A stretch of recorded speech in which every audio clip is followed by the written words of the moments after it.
Board of Trustees of La Porte Independent School District is now convened. I wish to extend a warm welcome to everyone present. Every student's success is our number one priority.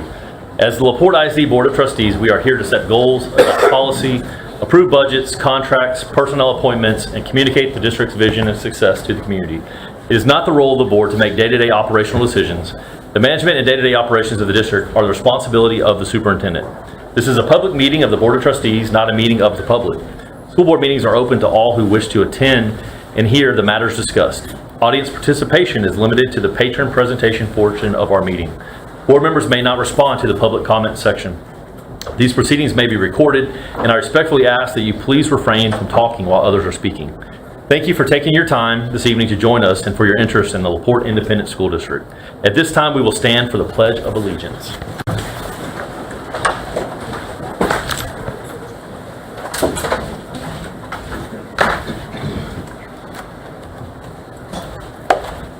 Joining us from the La Porte High School JROTC are the American Rifle Cadet Private Flores, American Flag Cadet Captain Kaylee, Texas Rifle Cadet Private Retta, and Texas Flag Cadet First Lieutenant Garcia.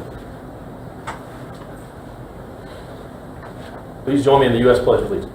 I pledge allegiance to the flag of the United States of America and to the republic for which it stands, one nation, under God, indivisible, with liberty and justice for all. Now the Texas Pledge. Honor the Texas flag. I pledge allegiance to thee, Texas, one state under God, one and indivisible.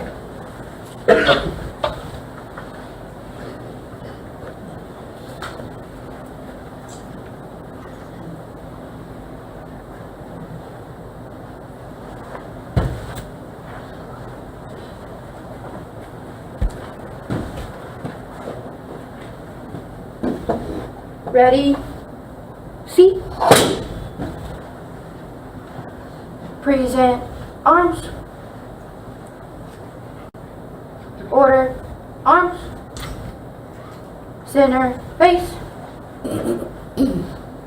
March time. March.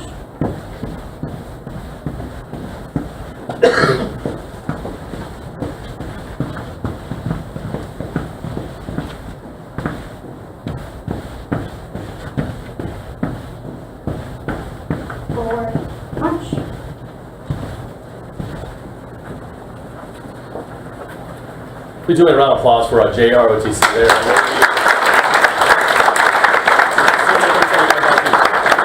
Please remain standing for our invocation tonight, led by Trustee Deanne Thompson. If you will bow your heads. Heavenly Father, thank you for the gift of this new day and this special month of December. We are grateful for every person gathered here in our wonderful community who supports and uplifts our district.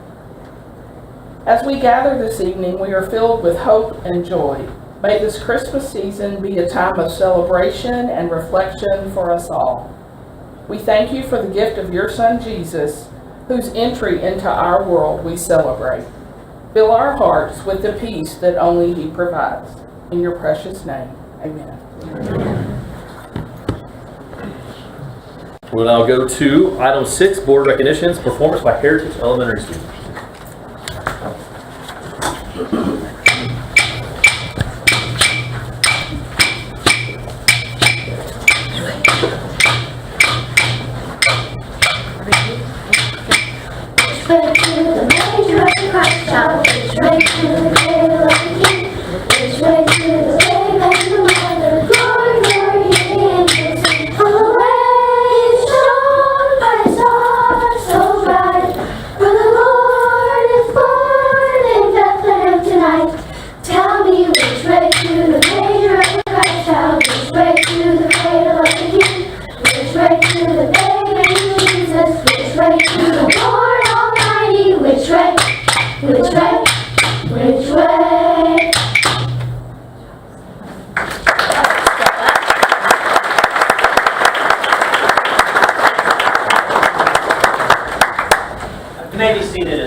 Ladies and gentlemen, performing for us tonight is the Heritage Elementary 4th grade select choir under the direction of Miss Jamie Leupold.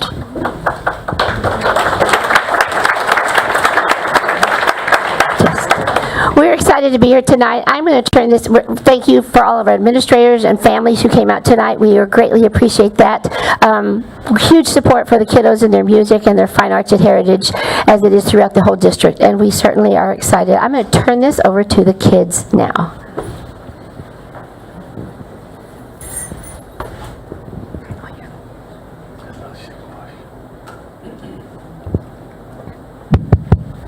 Hi, my name is Camden. We are the Heritage Hawks 4th grade selected choir. It's an honor to be able to sing in front of all y'all here today. Our soloist is River. Here's the traditions. Good job, Captain.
filled his sleigh with things for you and for me. Inside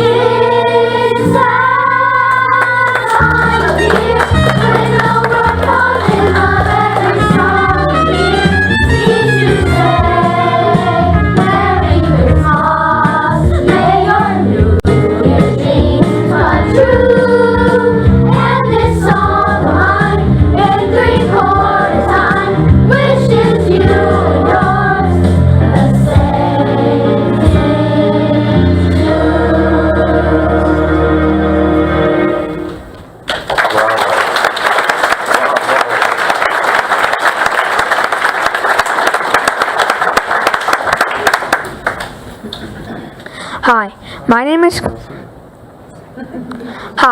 name is Clayton, and we have enjoyed listening to you for y'all.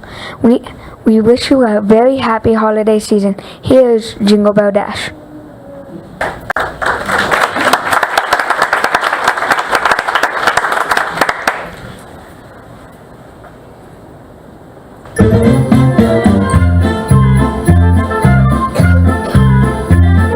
Dashing through the snow in a one-horse open sleigh. O'er the fields we go, laughing all the way.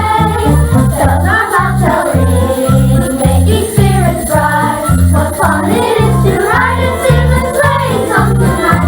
As we are jingle bells, jingle bells, jingle all the way. Oh, what fun it is to ride in a one-horse open sleigh. Hey, jingle bells, jingle bells, jingle all the way. Oh, what fun it is to ride in a one-horse open sleigh.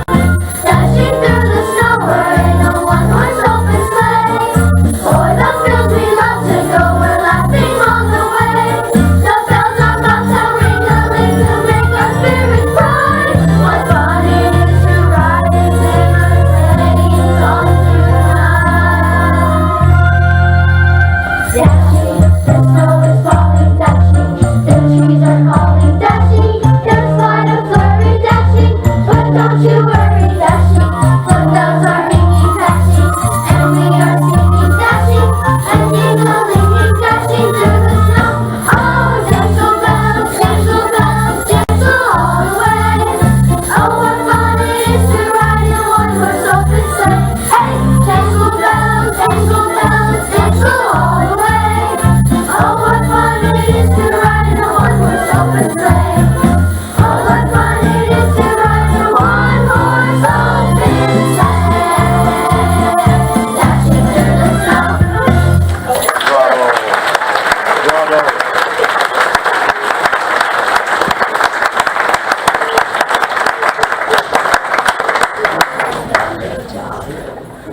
Outstanding.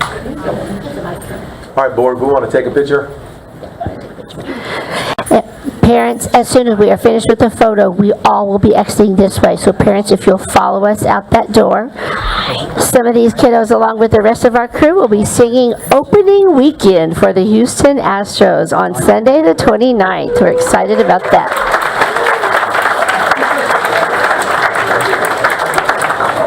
On behalf of the board, we want to say thank you to the parents, the grandparents, certainly the staff, and all these kids.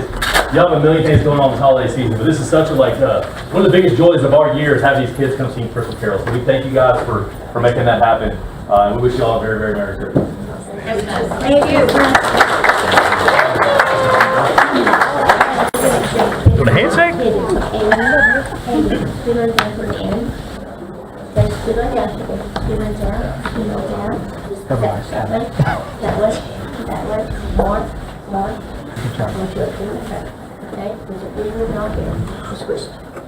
If you can scoot a little tiny bit more, we don't want it squished on the ends. So you sides. There you go. Scoot in that time. Yep, scoot. There you go. Good. Step forward. Step forward. Ms. Lupo does this to the Astros, too. There's the camera. Stand tall. 1, 2, 3. That's awesome. Thank you all.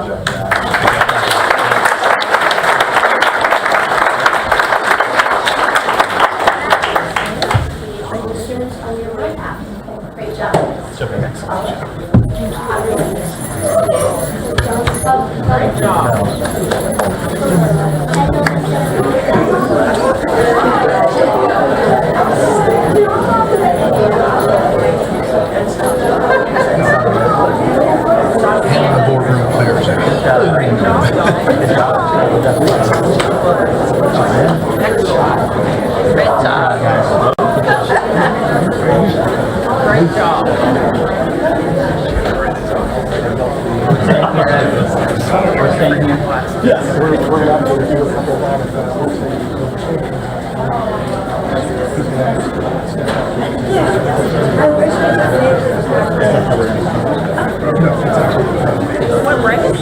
The whole thing? other call. I got these in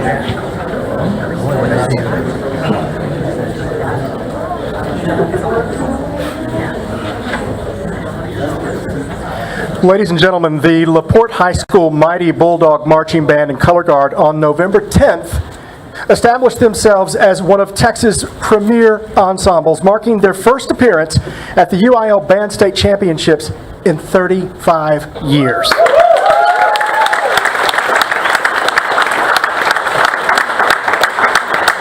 And here to tell you more about this outstanding feat is LaPorte ISD's Director of Fine and Performing Arts, Dr. Matt Burke. Thank you, Adam.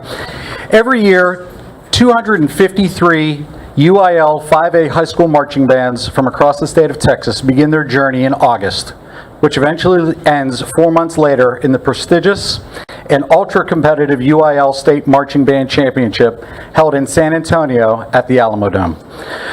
Through a grueling competitive schedule of UIL region and area contests, the most elite programs from across the state were narrowed down to 38 to compete for the honor of UIL State Marching Band Champion. Again, for the first time in 35 years, and for the first time since the expansion of the UIL classifications to 6 divisions, LaPorte High School proved itself by finishing in the top 13% of these schools in Texas.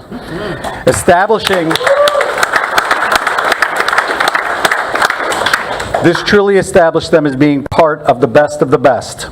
Representing the Bulldog Band here tonight are drum majors Sofia Guajardo Salinas and Charles Ray. The band is under the direction of Mr. Jason Harvey with assistant directors Mr. Wilmar Mejos and Mr. Mark Fennell.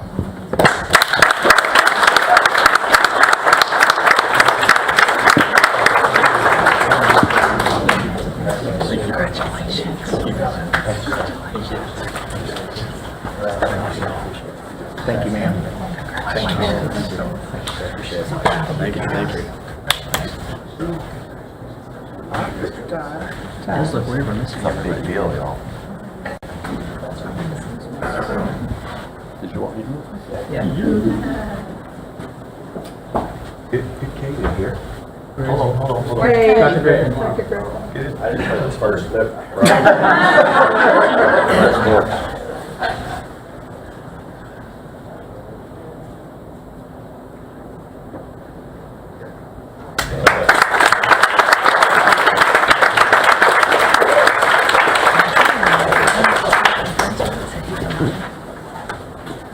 34 LaPorte High School students have been named as 2025 Advanced Placement Scholars. The honor recognizes high school students who have demonstrated outstanding college-level achievement through their performance on multiple AP exams, according to information from the College Board. The AP program announces the honorees every fall, and here to recognize our AP scholars is LaPorte High School Principal Dr. Kate Griffin. Thank you. Thank you. I'm also going to call up the Associate Principal, Miss Candace Thibodeau. So this is probably one of my favorite board meetings all year. We usually have it in October, but some things happen, so we had to push it back to December. We love to celebrate kids at LaPorte High School, but too often we seem to be celebrating not all of the kids, right? And so it's great when we can celebrate kids that are doing things that really show the best of LaPorte High School, and that's what the LaPorte AP Scholar Program is all about.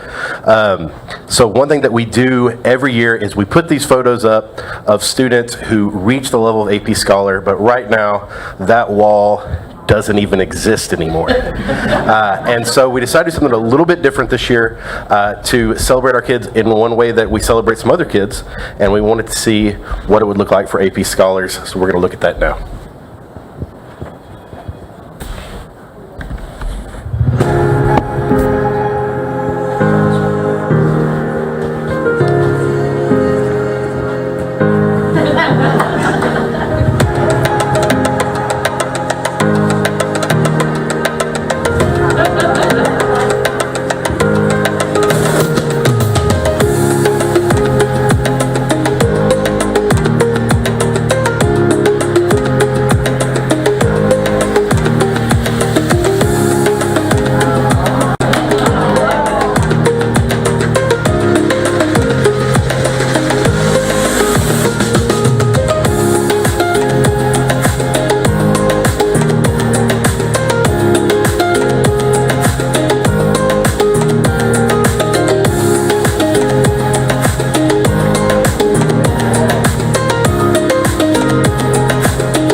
So I'm going to turn this over to Ms. Thibodeau. We're going to call the students up one at a time so that we can recognize each of them. But thank you so much for being here. Thank you, Dr. Griffin. Tonight I have the great pleasure of recognizing this special group of students whose academic achievements truly embody what it means to be a Bulldog Scholar. These students have earned the distinguished honor of being named AP Scholars. Before we introduce them, I want to take a moment to explain what it means to be an AP Scholar. These recognitions come from the College Board and are awarded to students who demonstrate exceptional performance on advanced placement exams, rigorous assessments designed to measure mastery of college-level content. There are several levels of recognition. AP Scholar is awarded to students who earn scores of 3 or higher on 3 or more exams. AP Scholar with Honor recognizes students who earn scores of 3 or higher on 4 or more AP exams and earn an average score of at least 3.25. An AP Scholar with Distinction is awarded to students who earn scores of 3 or more on 5 or more exams and earns an average score of at least 3.5. Each level represents perseverance and a genuine commitment to challenging themselves academically. But what makes tonight's group particularly remarkable is when they achieve this honor. Most students nationwide qualify for AP Scholar recognitions after graduation because it often takes multiple years of exam scores. Yet this group of 19 Bulldogs earned these distinctions while still in high school. That is extraordinary and absolutely worth celebrating. However, no matter when the distinction is earned, being named an AP Scholar is worth recognizing. Therefore, it is important to note that 15 of our now graduates also earned AP Scholar distinctions for 2025. Achievement is also reflected in our campus-wide data. Last year, the percentage of LPHS students scoring a 3 or higher on AP exams rose from 30% from the previous year to 51%.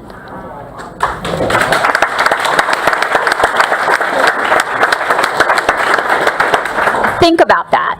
That means that instead of 1 in 3 students earning a passing grade, last year 1 in 2 students earned a passing grade.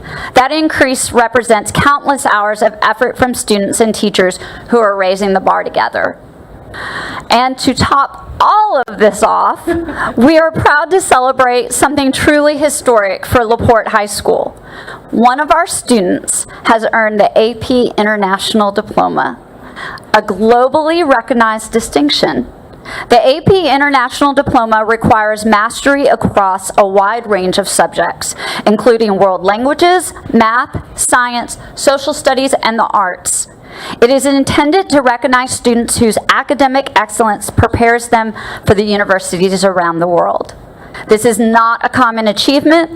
It is rare, it is prestigious, and it is a milestone for our campus.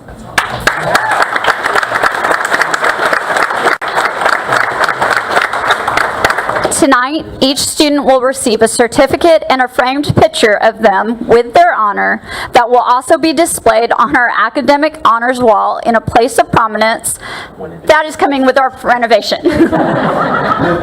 And now is my privilege to introduce our AP Scholars in alphabetical order. Isaac Aguilar, AP Scholar.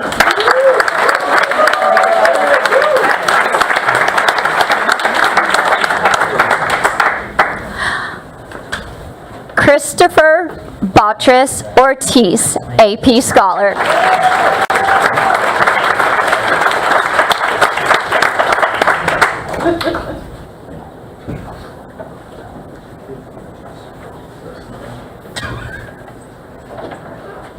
Mirari Carceres, AP Scholar.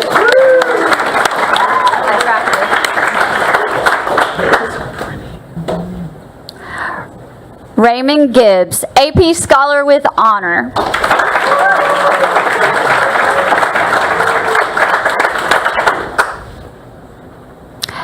Evan Halbadier, AP Scholar with Honor.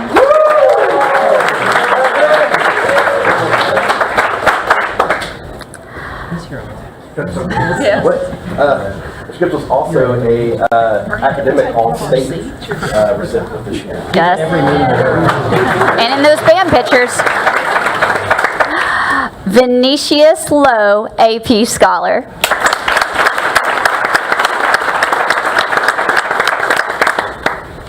Alani Martinez, AP Scholar with Honors.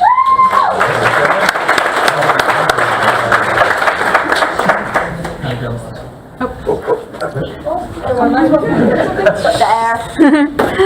Jacob Martinez, AP Scholar.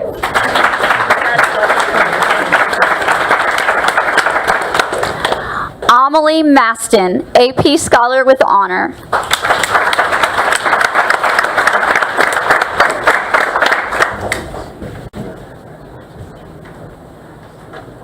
She's also going to graduate early. Sienna. Oh, I was going to do them at the end, but okay. Sienna Narin, AP Scholar with Distinction.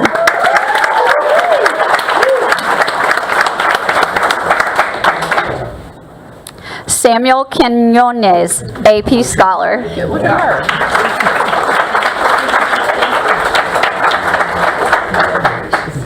Charles Ray, AP Scholar.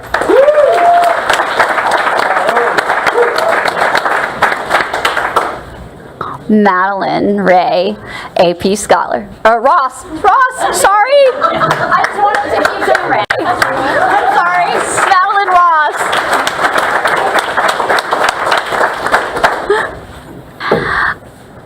Addison Steffer, both AP Scholar with Distinction and AP International Diploma.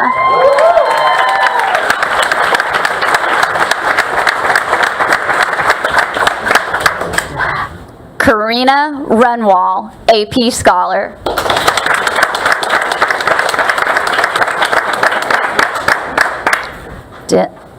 Dylan Thatcher, AP Scholar.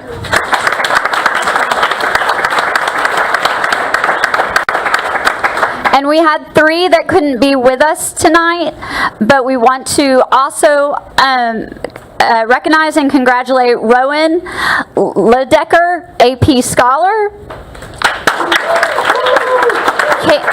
Camden Morrill, AP Scholar with Honor. And Annabella Zack, AP Scholar.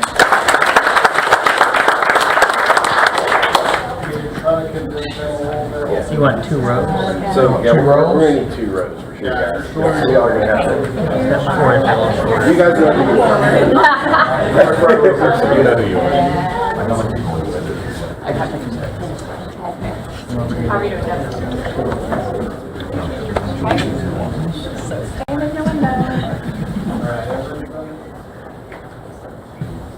Look right here, ready, 1, 2, 3.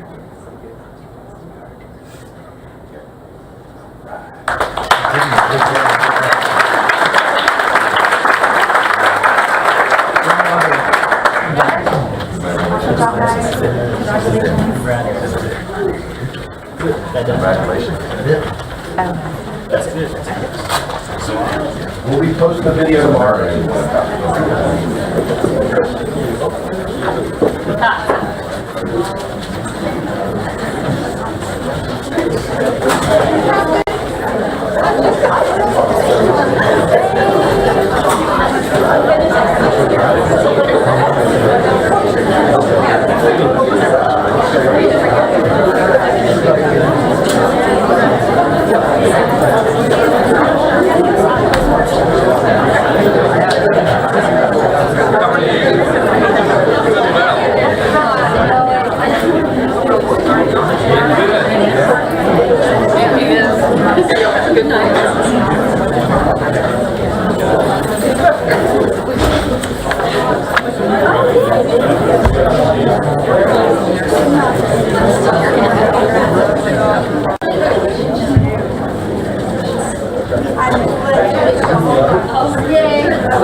All right, guys, we'll go on now to section 7, public comments. The board will now hear those who wish to make comments and who have been completed and returned the public comment participation request. This section will be conducted in accordance with the Texas Open Meetings Act and board policy.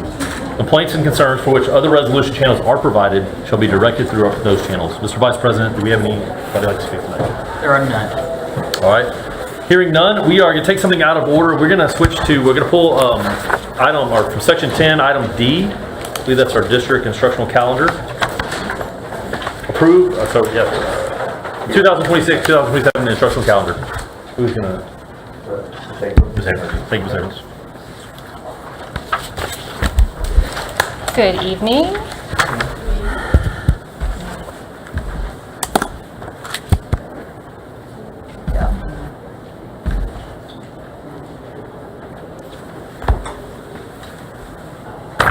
Good evening, Board President, Trustees, Superintendent Jackson. On behalf of our administrative team and the DEIC, I'd like to present our calendar proposal tonight for you for the 26-27 academic school year. We have some members of the DEIC, the District Education Improvement Committee calendar subcommittee, who worked diligently on this effort. I'd like to introduce them and ask them to come. And they're here, wonderful. We have Mr. Cadriel, parent. We have Ms. Harris, a teacher in the district. Ms. Janine Watson, also a handicapped teacher in our district. Just teasing you. Casey Dixon, assistant principal in our district, and Kendra Persone, an assistant principal in our district. I want to walk you briefly through the activities that we engaged in as we developed this calendar early in September. Just when we got back to school, I started the conversation. Let's talk about the calendar for 26-27. So we gathered a calendar committee from our DEIC membership at that time. The week of October 6th through the 13th, we deployed a stakeholder survey, just getting feedback on our current calendar and just what would you like to see as we think about a new calendar for the next school year. October 28th and November 10th, our calendar committee met to review drafts of that calendar. We gave feedback, we went back and forth, we drafted again, we came back. November 17th, we had 2 calendar drafts that we felt were worth conversation in the bigger DEIC committee. So we presented those 2 calendars in that big committee for their feedback. And then we took that back to our calendar committee on December 1 for final review and final recommendations. After also November 19th through the 30th, we had the 2 calendars out to the community for their feedback from teachers, from students, from staff, etc. So today we're here to give you an update on where we are with those recommendations and for the committee to make you a recommendation. So I'm going to turn this over to Mr. Cadriel and Ms. Harris. Awesome. Thank you, Dr. Abrams. Good evening, everyone. As Dr. Abrams talked a little bit about, we had 2 calendars that we took the feedback from our stakeholders to build together and propose. In those 2 calendar proposals we sent out to the community, we had over 1,000 respondents that concluded of parents, community members, staff, students, and you'll see the overwhelming favor is in option B of 76% of that 1,005 respondents. So as it's already been mentioned, the calendar committee convened to review the results of those surveys. Overwhelmingly, the numbers were already given. The community, the calendar committee considered the community feedback from all of our stakeholders, and our recommendation from the DEIC is that we go with calendar B. And this is the one that we are proposing to the board for your approval and adoption of for the 26-27 school year. We'll look a little bit more at that calendar right now in detail. So we're recommending for the first half of the calendar year, you'll see 3 days for new teacher pre-service from July 29th to the 31st. You're going to see we have 8 days for teacher in-service starting August 3rd. We start school August 13th, which aligns to most districts in the surrounding area as well. We have a teacher professional development on September 21st to allow for more student data to complete to discuss together on a later date. And we also have moved one of the teacher conferences in November away from the fall break in October to coincide with Election Day as well. For our second semester, we will have PD days on Friday and Monday, February 12th and 16th, to allow for a 4-day instructional week rather than a 3-day, and to allow parent conferences to occur on President's Day when parents may already have the day off from work. Our spring break will be March 8th through 12th to align with San Jacinto College, and as well as many of our neighboring school districts. And then we also we'll have What Exchange Day for our teachers on this calendar, which would be October 12th. This would be to allow teachers to obtain professional learning in the summer or weekends on their own time. And then we will finish the school year prior to Memorial Weekend, which is May 27th and 28th. We'd be happy to take any questions about our proposal calendar B. So I got one. Oh, go ahead. I have one. Being a teacher in the junior high level and everything, I'm all for breaks, and that's fine. I love them, they're great. But my only concern for the junior high level is UIL that's going on right there. And if we're not in line with Deer Park and Pearland in our Bay Area League, that throws, and since junior high kids can't play a game during that week, and hopefully the other two school districts are going to do the exact same thing, and it will be all fine and dandy. But during the fact that we cannot come to school, we can't start practice before the first day of school, and we have a certain time to get games pushed in according to UIL, that could pose a problem. I'm not sure if it does. And that's my only concern about this whole thing right there. But I love a week off. I mean, I hope Deer Park gives us a week off too. So Are you referring to the fall break? I'm talking, yeah, the fall break in October. Okay. Yes, because that's right in the middle of the UIL volleyball and junior, and basically mainly junior high school kids. They get to play their games on the Christmas breaks and Thanksgiving breaks and spring breaks and stuff. Junior high kids don't get to do that. When you're taking two teams off the schedule right there that can't play, you got to find another week for those games to be played and stuff. So I know that's going to be hard. It probably can be worked out, but in the future and stuff like that may be something that we can think about just for that. I mean, I know it's to my heart because that's where I've been for 33 years, and I know when we have to do schedules, it's hard. It's hard going to Deer Park, or I should say, when I'm in Deer Park, it's hard coming to LaPorte. It's hard going to that Pearland school over there, trying to figure out when their days off are and all that kind of stuff to make sure your games mesh with everything that goes on. So. But other than that, I'm good. Yeah. I like it. Part of our subcommittee was also built off of having representation from the elementary level, the junior high level, and the high school level to make sure we're taking considerations like that into play at all levels as well. So we appreciate that. I'll chime in there, because I know Coach Thompson's not here, have a game tonight, but I know certainly that's something we can work with our partners from other districts to make sure that we can come up with a schedule with that in mind. Hopefully we can find a resolution to that if that's the desire of the board to proceed. That's certainly something we're willing to work out. Yeah, that's my only little quirk about it also. Thank you. And so I have a couple of questions. One, I mean, I know what Russell's talking about. We also know that our high school students won't, many of them will not be off that week, nor will the teachers, because they'll be doing drill team, band, and different athletics, and so they really don't get that week off. It is what it is, I guess. Question about the President's Day being a day for teacher conferences. I was a teacher in this district for 31 years, and we struggled to get parents at teacher conferences at the high school level anyway. But many of our parents do have that day off. And if their kids are off Friday and Monday, I would imagine a lot of those folks are going to be out of town doing something, and so your attendance at your teacher conferences may suffer from that. Because I know, at the high school level, we could hardly get parents to come, but at the elementary level, we kind of sent a note out and said, hey, you need to be here on that day. And so my concern is parents are going to feel like that's my only day to get a conference with the teacher, but we're going to be out of town because we've got 4 days off. And we appreciate that feedback, and we did take that into consideration. And so one of the plans that we're proposing to put in place at the elementary schools, and we do this currently at LPE, is to have the parents, they can sign up during like the week before, the week after, like before school, after school. Okay. Because we do understand if you give a family a 4-day weekend, they're They're gonna be gone. Okay. Okay. So thank you for that feedback. And then my only other thing is I took a look at this and went, oh, the teacher in me went, I don't get a day off in April or May. Oh my gosh. That's all I could think about. That's the first thing that leapt to my mind. Y'all are gonna need a lot of subs in April and May. And we appreciate that. That's something I can speak to from the secondary level, right? That, okay. Yes, sir. Okay. We try to be respectful of the academic constraints that we have as far as the testing calendar that's set forth by TEA.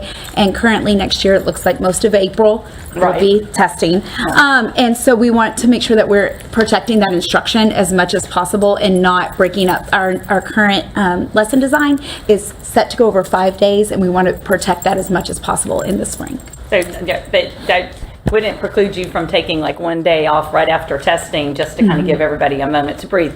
If that, I mean, I have a lot of respect. I was on the calendar committee for a number of years, so I know it's very difficult.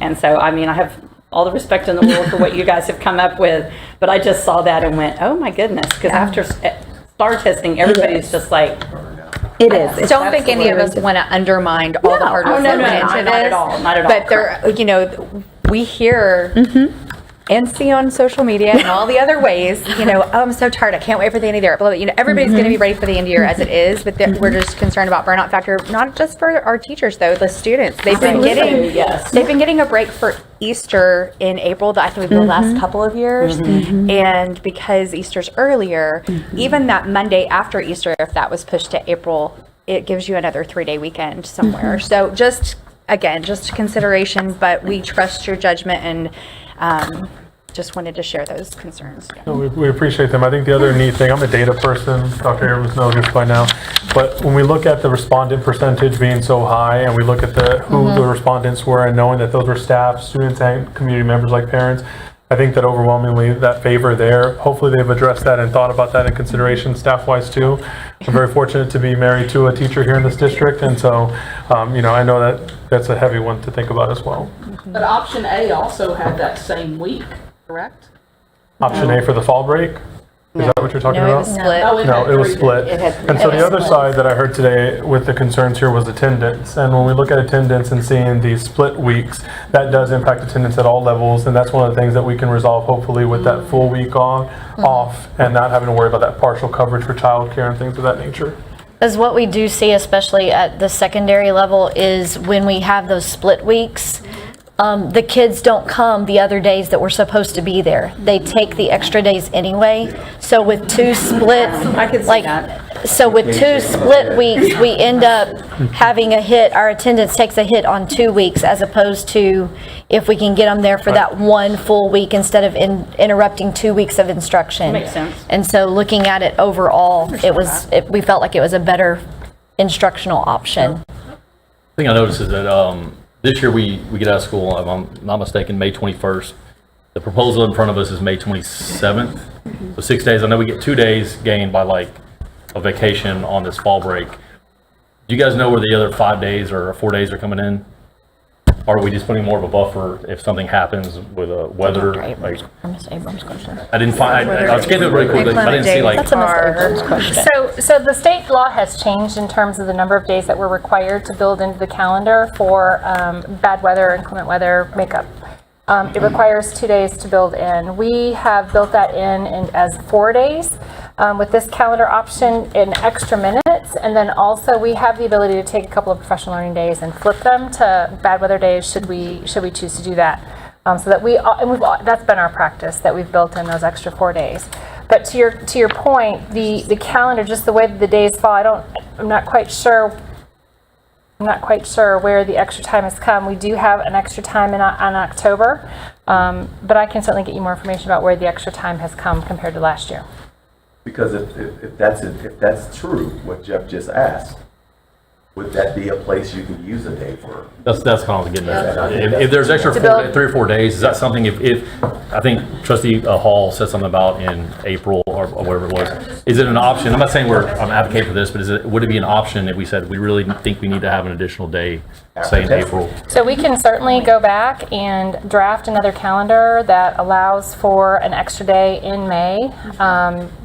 We would have to, consider not only the extra days built in for students in instruction, but also like the teacher contracts and things like that. But we could go back and draft an additional option. When does STAR testing end? Is it the end of April? April, pretty much. The entire month of April, and then in May we have AP testing. AP testing. Yeah. So I mean, if you just looked at it like that first week of May, or first 2 weeks of May.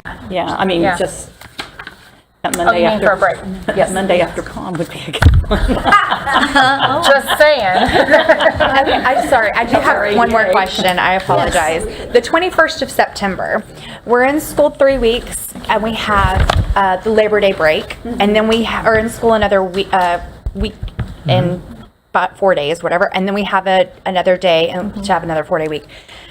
Tell me about that day specifically, the need for that professional development day in September. I just am curious about it. So the reason that we have pushed that PD day late is so that we have the opportunity to complete all of our beginning of the year assessments, and then our teachers then can have all that BOI data to be able to have conversations about student placement, student interventions, and things like that. If we have the PD day earlier, we don't have all that data back, and teachers don't have that opportunity to reflect on it. So that's why we moved it this last year for this current calendar, and that's why we've suggested we move it again. Okay, thank you. Yep. Patrick, I want to thank you as a parent for serving on this committee. I know it's probably a lot of work and time. And of course, the staff, thank you for that. I think the board has a lot of different comments, and I think we would all like to maybe put all those comments in an email to Dr. Jackson and table this. I'm going to make a motion that we table this until the January board meeting to vote on. Give time for all of us to come back with some comments after this discussion, and then we can make a final proposal to y'all. So I'm going to make a motion that we table working on approving a calendar for the 2026-2027 school year until January. Second. I'll second. All right, comments. So I'll make a comment really quick. So again, we appreciate again to this point all the work that's gone ahead of it. And I think at least from my perspective is I'm not in favor of changing anything on here unless there's a possibility that we maybe have a day or two extra. Again, I also have a wife in the district, and if we find out that there's an extra day we could take, then she's like, why'd that dumb president not make that happen? So we want to, again, and please don't take that. We're not trying to minimize anything or do. We're just, if there's a way that we can get 1 more or 2 more days in there, time off, then we want to make sure that we're not leaving that on the table. At least that's my perspective. So We do appreciate it. It's a lot of work. Anybody else have a comment before we? All of your explanations. Sure. You're welcome. All right, well, I know we're taking this out of order. We'll go ahead and we all take a vote on this. If we have a motion and a second to table this until January, is that the motion? All those in favor, please vote.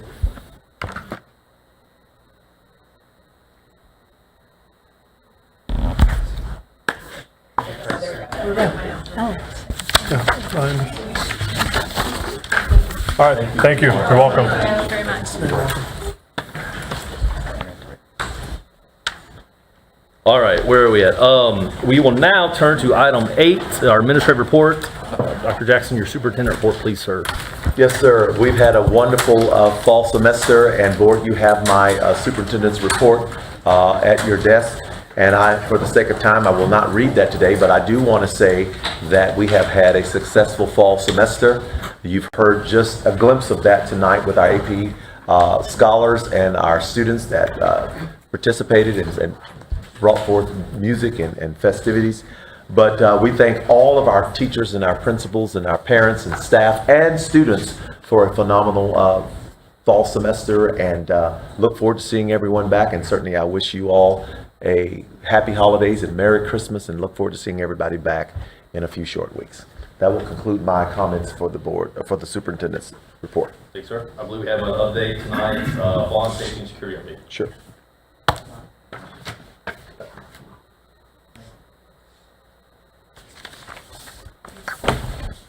All right, so good evening, President Martin, Dr. Jackson, and trustees. I am here tonight to just give a quick update on kind of where we are with our bond projects. And so, let me pull this up.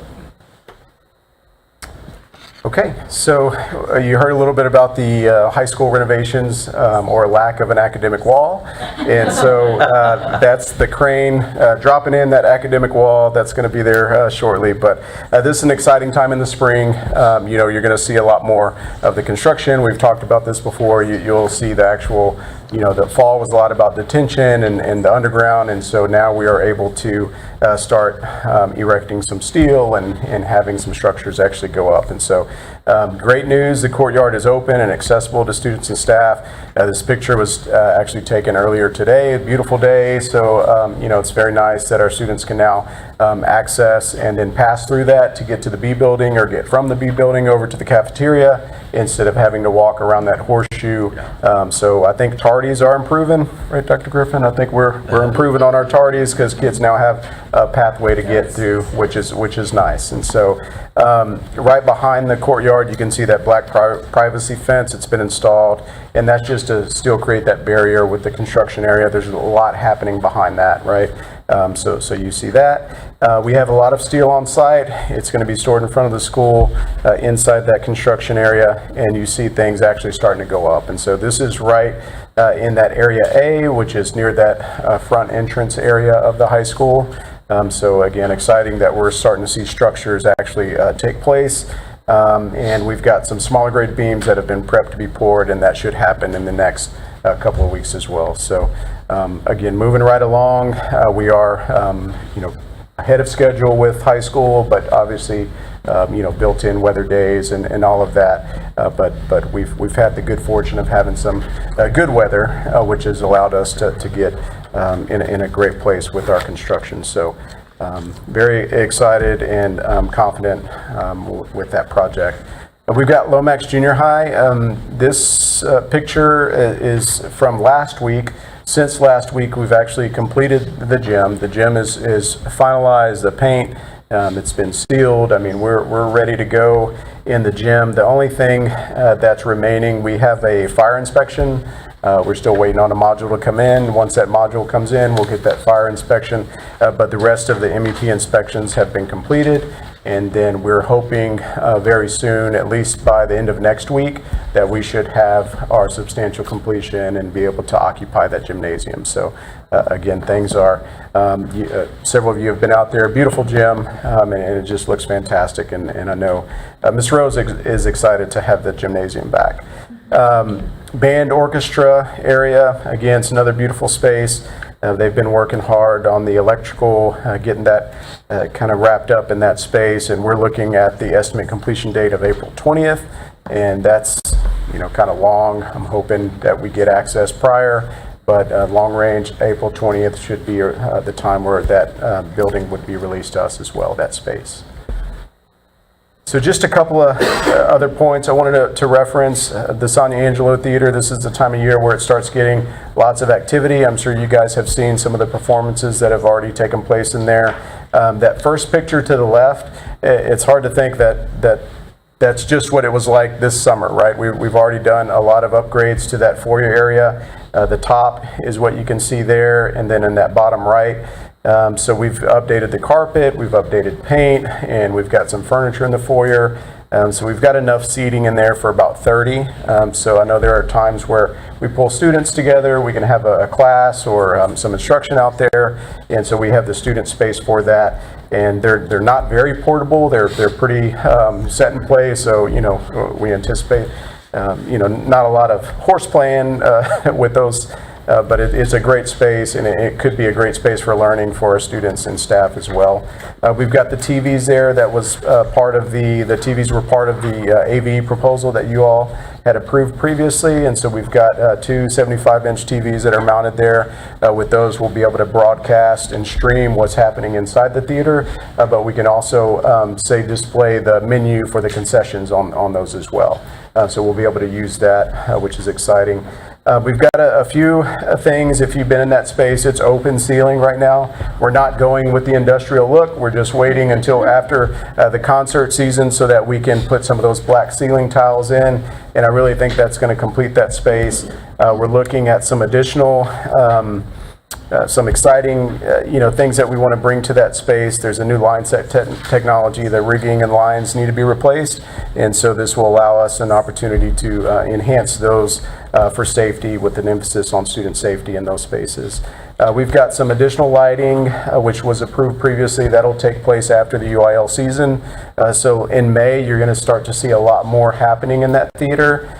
So we'll be able to tackle the lighting. We're going to look at refinishing the stage.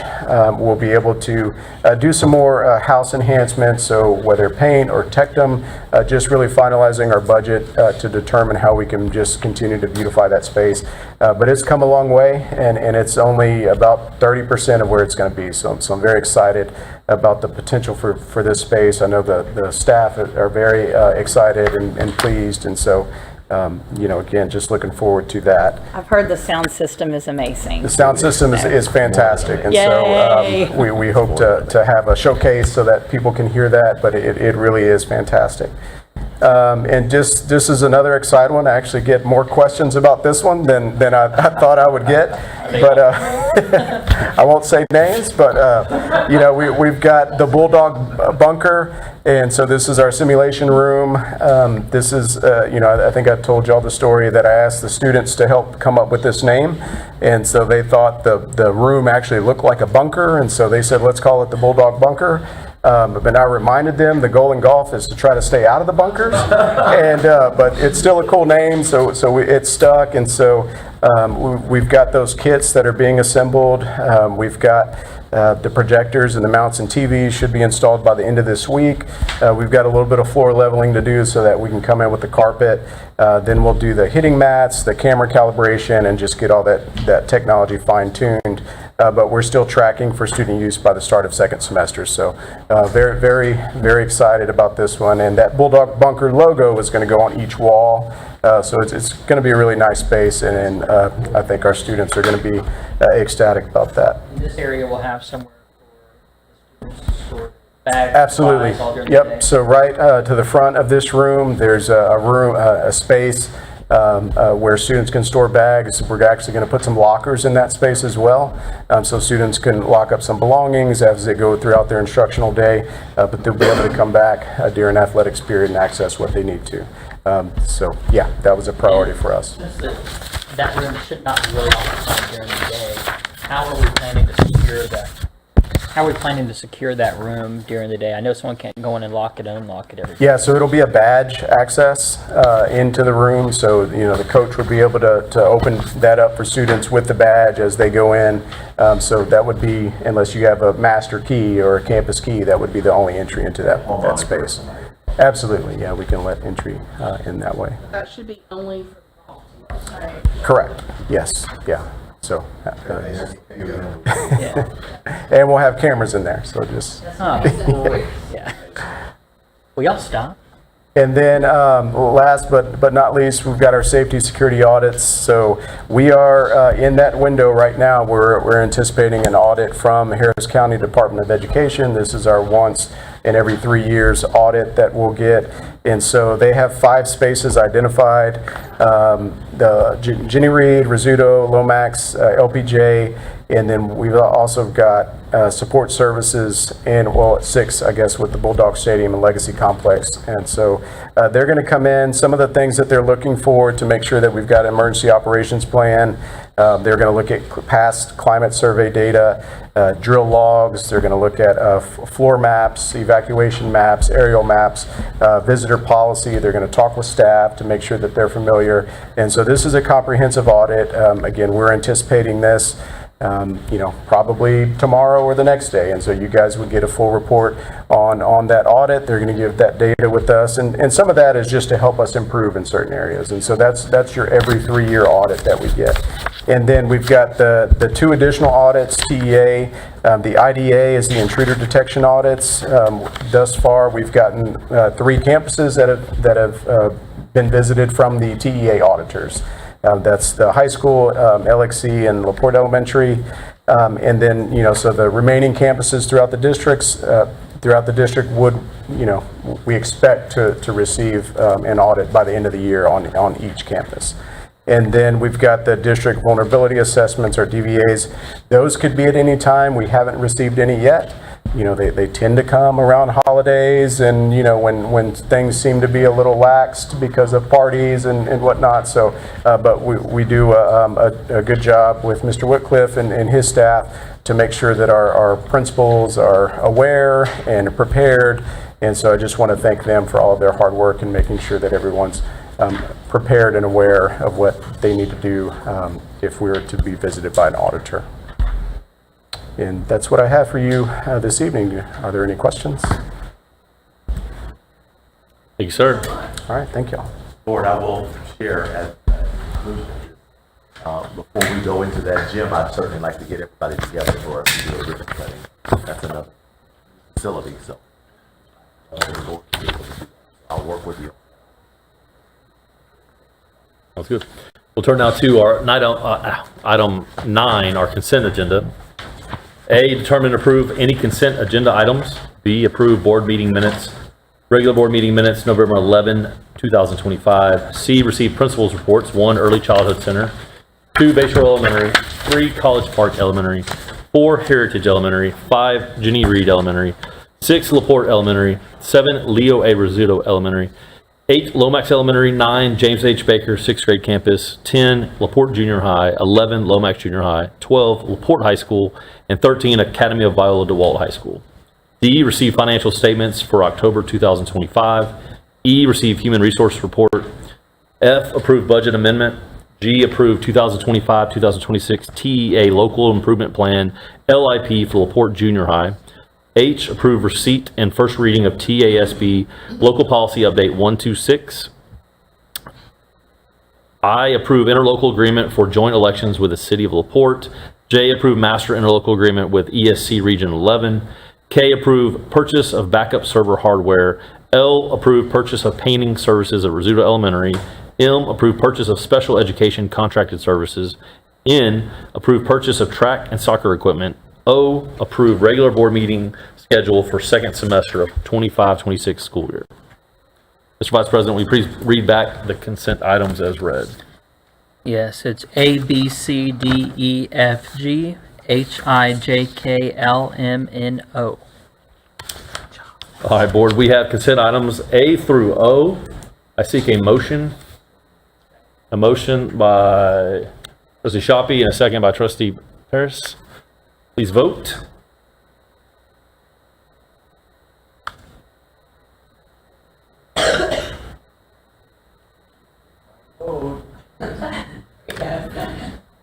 All right. You have unanimous approval. Thank you, guys. Turn now to item 10, action and or discussion items. A bond refunding update and discussion. I believe we have a presentation. Okay.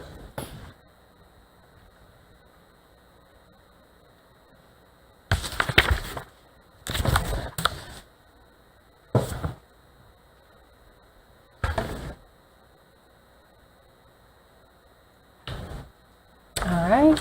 Good evening, Dr. Jackson, President Martin, Board of Trustees. I'd like to introduce Mr. Doug Witt, our Senior Managing Director at Samco Capital, who will present a bond refunding opportunity that could potentially save the district over $1 million in interest payments. After Mr. Witt's presentation, we'll ask the board to adopt resolution number 2025-15 that will authorize the issuance of LaPorte ISD Unlimited Tax Refunding Bond Series 2026, subject to certain parameters. Thank you for consideration. All right, good evening. It's good to be with you. Good evening. All right, so it's good to be back. I'll start with a bond program update. We're here tonight to talk about refinancing existing bonds that are outstanding to provide interest cost savings. But you do have bonds that have been approved by the voters. The first bullet point points out that we continue to outperform the pre-election assumptions. Everything with our bond models, financially speaking, is on target. The savings today that you will authorize will just enhance that same concept. You continue to have outstanding bond ratings. You're a very, very high credit quality district. There's just a handful of districts that could say they have a higher bond rating than you. We're in the AA, AA2 category, and of course, in many of our bonds, we have the permanent school fund, AAA, on top of that.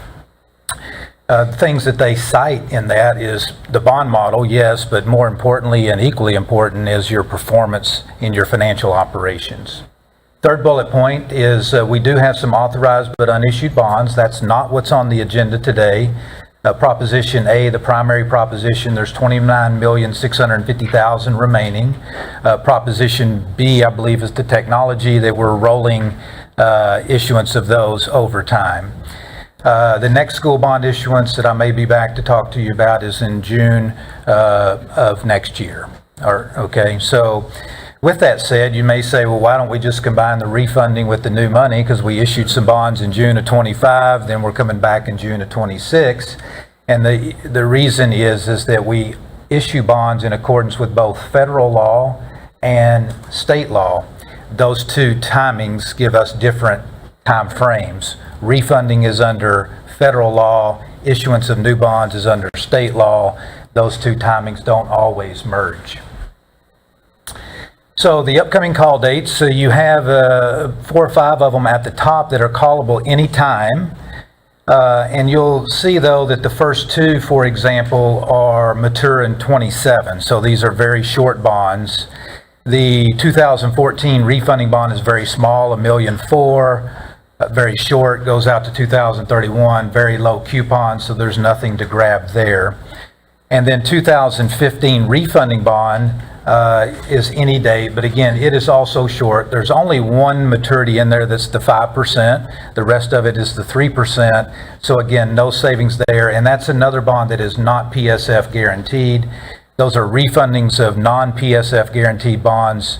The reason they don't have PSF guarantee is a couple of times in history, the Permanent School Fund program shut down applications because they reached certain thresholds.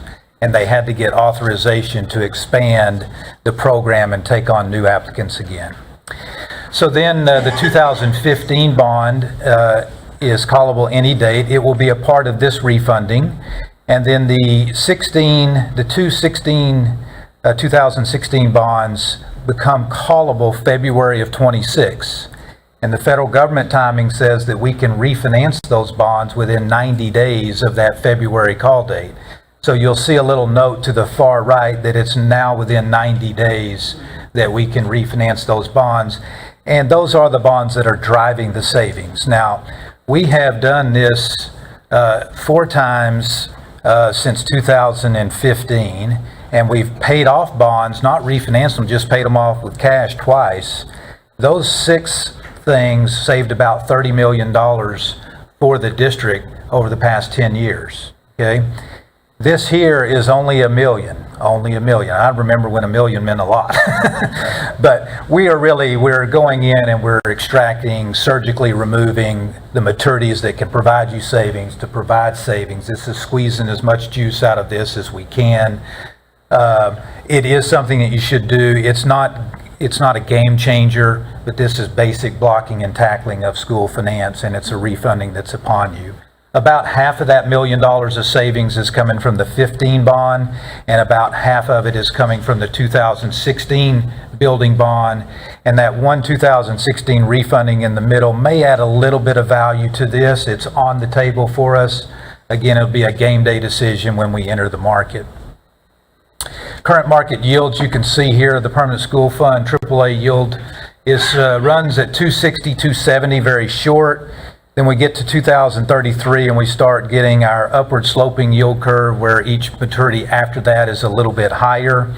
You go out to 2039 and it's just below 350. So if you've got 4% coupons in this time period, they can produce savings for you. If you've got a 3% coupon, you can get some savings if it's real short, okay? So we are taking outstanding coupons, reducing the yields on those, and that's what creates the savings for us. So what does that look like? In this particular slide, you can see that it's a current refunding. That's in quotations because the word current means within 90 days of the call date. There's a term that we don't use much anymore. It's called an advance refunding, which is in advance of the call date.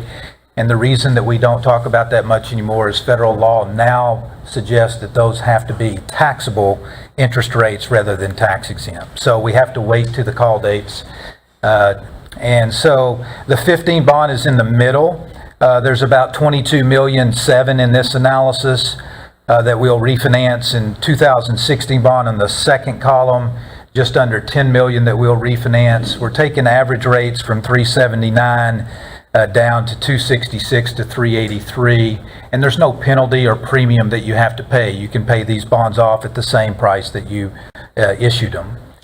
So what does it mean for us when we run the numbers? These are slightly conservative. If you looked at Dickinson and Humble, who were in the market today, when you look at theirs, these are slightly conservative to those rates, but markets change. We'll get news tomorrow about the Federal Reserve cutting the short-term interest rate, probably 25 basis points or 0.25%. Most of that is cooked into this. If you see or hear some newsworthy story that shocks the market, we'll know all about it.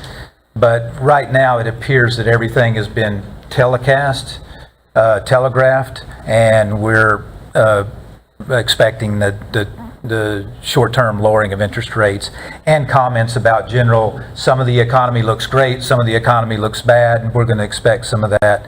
You hear about coach speak, we have Federal Reserve speak in our business, and I can almost write the script for them. So with that said, the current tax-exempt refunding of the 15 and 16 bonds produces about $1.3 million, or what we call 3% present value savings. That 3% present value savings is a statistic that means something to those of us in our industry. And it's kind of been a historical rule of thumb that if you get a refunding that produces at least 3% present value of the size of the bonds you're refunding, then it's worthy of consideration. So it's how much bang for the buck are you getting? So if I'm getting $1.3 million and I'm refunding $300 million worth of bonds, it would be no good, right? And so that's the statistic that we have here when we're refunding about $30 million worth of bonds. So with that said, our goal is to get at least $1 million. But we also have an eye on a legal goal, and if you read the last line here, the legal goal is 3% present value savings. The practical goal is $1 million.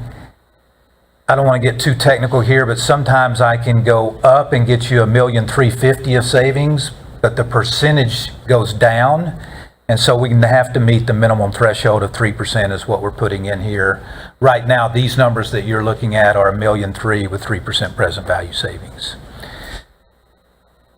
The schedule of events, we've been visiting with the staff. Of course, October 2nd, we had a discussion of this refunding program. We've actually started the process, even though this has not been approved by the board, and there's no harm if you choose not to approve it.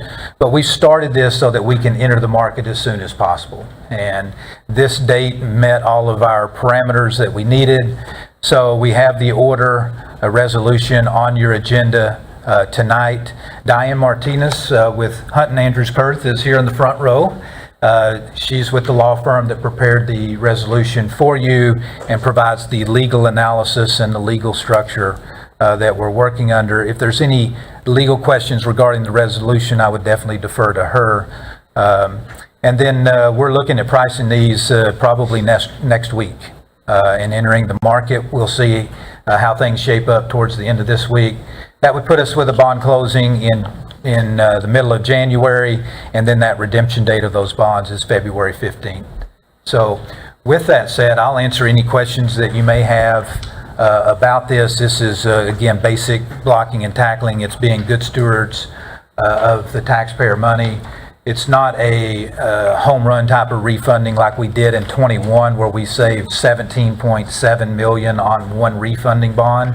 But this is being good stewards and doing everything we can to make sure we pinch every penny in the INS account, and that interest in sinking fund bond account is again performing very, very well as we go forward. So with that, I will answer any questions that you may have. Doug, am I correct in saying that it strengthens our future bond worthiness in the future? Exactly. That $1 million. This is all about. Exactly. That $1 million of savings clears up room for the bonds we have to issue, which provides bond capacity well into the future. And y'all have been great stewards of the bond and debt management. I mean, this is one occurrence, but we've had 6 others that you have been managing over time, including the ability to not just refinance bonds at lower rates, but that pay them off early and incur no more interest on them. So you've been doing really well, and now we have a game plan to implement the remaining balance of the bonds that were approved by the voters. So they understand how we can pass a bond if their rate isn't going up. Yeah. Yes. Yeah, I was at a meeting last night and I gave a 1-hour workshop presentation on the bond program. And I told them, unfortunately, in the election, the voter's not going to give me an hour with each and every voter. So we're going to have to narrow it down to a single talking point. I will say, I do appreciate everything you do in Samco Capital. It gives a great peace of mind to myself, and I'm sure everyone else on the board to know that you're working directly with our Department of Finance. This is great, and I can, just my short time on the board, you can easily tell that Samco always has the interest of the district ahead of anything else, and we appreciate it. You bet. Thank you. With all the proposals and what we hear about the potential for how they're going to restrict how we can do bonds in the future, will that have any impact on our ability to refund bonds or the work that you guys do? Yeah, that's a great question because we have been under fire. We've avoided most of the really, really bad problems. We still have stuff that comes out of Austin that is not public school friendly. That's a fact. Some of it is targeted to bond and debt management. As an example, when they raised the homestead exemption this year, now we're a commercial industrial tax base, so we have little of this, but I have others that are bedroom communities. But when they raised the homestead exemption, and that takes away the tax base of the district, then where do we go? Well, hold harmless is something that they give, but one example of hold harmless is they don't want districts to collect excess money. And that makes no sense to me, because when we collect excess money and we put it in the bank, we then go and pay off bonds early. What better long-term debt management than to pay your debts off as soon as possible and maintain? What other public school policy is good than maintaining a steady tax rate? Steady tax rate, excess revenues, pay bonds off early, and they want to attack that. It doesn't make sense to me. But your question is what's coming in the future. It won't really impact our ability to refinance bonds. In your case, this, what I'm going to call clawback of hold harmless for the increased homestead exemption, is a minor blip on this screen and a non-event. So it will not impact our ability to continue our process of paying bonds off early, meaning we'll collect a lot more than we'll lose, and that collection will then pay off on bonds. So now we have other proposals that are coming out as we enter into campaign seasons. Some include elimination of property school taxes on homesteads. It would be very, very difficult legally for them to do that for voted bonds, because we have a contract. All of your bondholders, not in this district but across the state, have a contract that have the ability to mandamus a tax rate that's set on the property to then pay them back. So there will be a variety of things that we'll have to navigate. Now, they can possibly, if I'm hearing them correctly, eliminate property school taxes on the maintenance and operating side. They will have to supplant that with some other state funding. I don't see us going to a zero school tax rate because of the outstanding bonds that are secured by a property tax rate with a legal contract with bondholders. But with that said, so far for this district, most of the proposals and or things that have been adopted have not been massive problems for us. I have other clients where it is very, very difficult to navigate. Thanks, sir. Board, if there are no more comments, I'll turn to item B, and I seek a motion to adopt a resolution number 2025-15 authorizing the issuance of the Porte ISD Unlimited Tax Refunding Bond Series 2026 subject to certain parameters. So moved. Second. A motion by trustee Thompson and a second by trustee Crutcher. Please vote.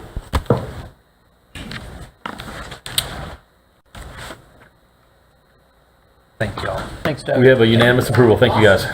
Thank you. All right, now to, or excuse me, item C, approve annual comprehensive financial report for year ending June 30th, 2025.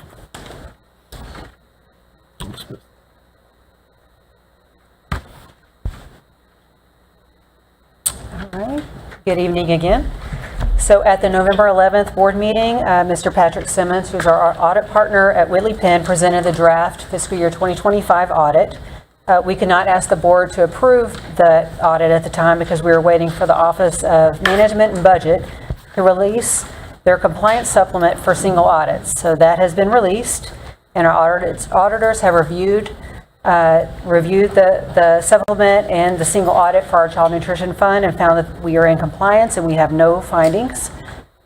We have a copy of the final audit to give to you tonight.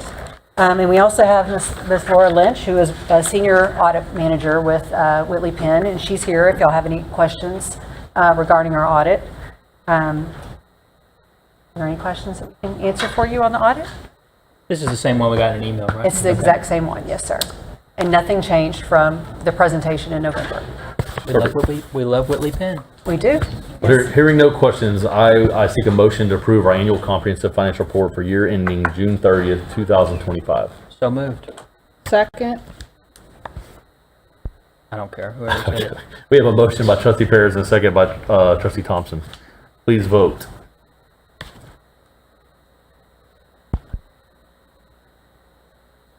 All right, we have unanimous approval. Thank you again. All right, section 11, action on closed session items. We have none this evening. Section 12, closing comments to the board trustees and superintendent. A, attendance at recent district and community events. B, announcement of upcoming district and community events. And C, outstanding performance by district staff and students. I believe we started this way last time. You're up this time, I sir. really enjoyed the performance we had today. It's going to be a tough week and a half, I guess. Enjoy it and enjoy that holiday. Merry Christmas, Happy New Year, and let's get back here in the new year and have a great ending. There are lots of great performances. Okay, sorry about that. Lots of great performances going on in the district right now. I was late because my daughter was doing concert band at LPJ, and I snuck out so that I could come back. And so I missed the symphonic band, but I know they did wonderful because I got to hear them warm up. So great job to all of our students who are participating in all those things. I did want to say, as I'm reading to the kids across the district for Christmas this year, or for the holiday season this year, the message that I'm giving them for them to take home for the holiday season and to, really kind of resonate with is just that tidings of goodwill and peace on earth and those things. And just really, I want them to know that kindness and being good to each other and being good to the people who take care of you and love on you and everything during the holiday season is very, very important because it's a challenging time of year for a lot of families and for a lot of people. And just to know that everybody's doing the best that they can, but to love on each other, to be kind to each other, and to have a grateful heart, and that we will see them in the new year. And that is the message that I'm sharing with them. And so I share that with you as well. And I wish you all just the very best holiday season and that time with your friends and family, loved ones. Just may it be everything that you need to take in to kick off the new year as well.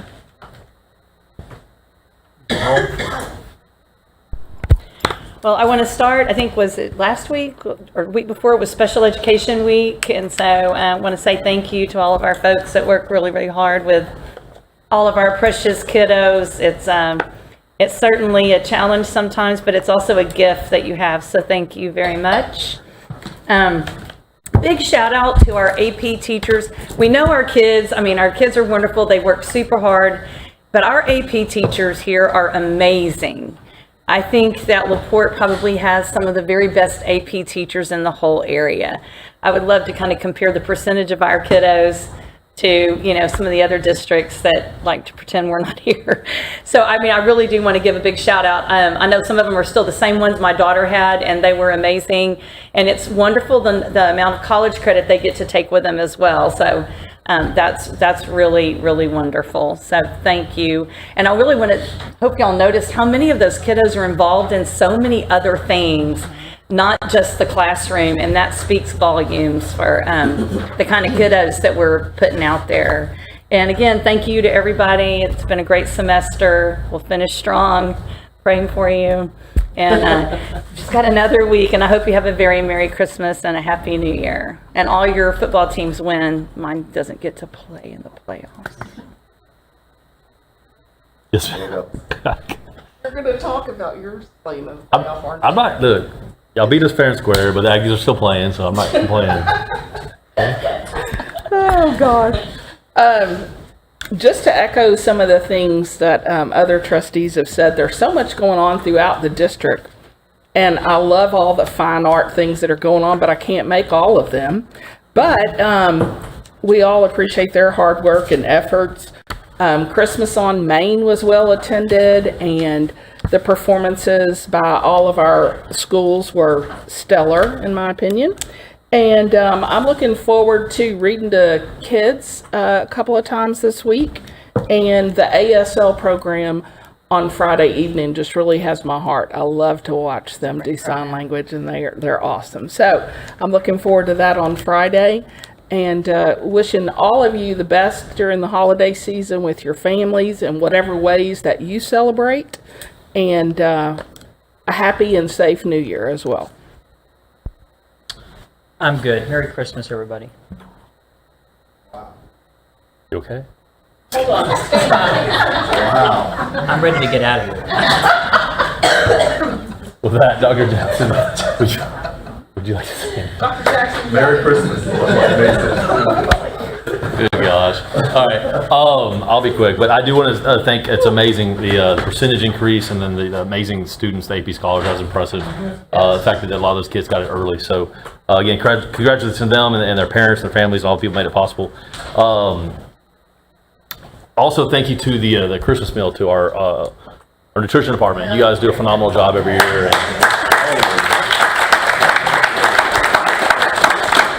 Dr. Jackson made me personally try every different type of cookie, so thank you for that too. So they were pretty delicious. They mentioned Christmas on Main. I don't know if you guys know how. Well, first of all, I want to say, with sincerity, all credit goes to the man above, because you looked at our radar. It said 90% chance of rain like a couple days before the event. I know we were stressing, but all those kids, all the stuff that go into that, and it kept clearing up. But even the day of was supposed to rain from like 11 a.m. to 3. And I was out there, and the amount of workforce and labor and planning and stuff that goes in that event I just congratulate you guys on it, because that's a phenomenal. I know the city puts a lot of work into it, but our district does a lot of legwork. A lot of stuff goes behind the scenes to make that happen. And again, I was out there. It was windy, it was cold, but it didn't get rain. So again, thank you to the man above for making that happen, and to all you guys that I know we talking about we're going to have this event at all. I'm so sincerely glad that we did, and it went as well as it did. So, lastly, so I don't know how many teachers pay attention to the board meeting, but I want to say on behalf of our whole board that we are unified in our stance. We are so very, very proud to represent you guys. We're honored for the work that you guys do each and every day. I know that I grew up in a family of educators. I know that you don't get the recognition all the time that you deserve, probably ever, right? And so this time of year, I'm glad we get a break. But we want you guys to know, man, like I say I came from family educators, and I know it was hard. It's always been hard for educators, but the stuff that you guys have to deal with social media and things that like just anybody can say whatever the heck they want. And 99% of the time, it's so far from the truth, it's not even funny. So I just want to say publicly, we recognize that, and God bless you for choosing to be educators, choosing to help kids, and we just pray that you can get some refreshment and some renewal as we go into our spring semester. Again, we're going to be praying for you guys that we can help on this board in any way, shape, or form. We're here for that. So again, that being said, I say Merry Christmas, and we are adjourned at 8:01.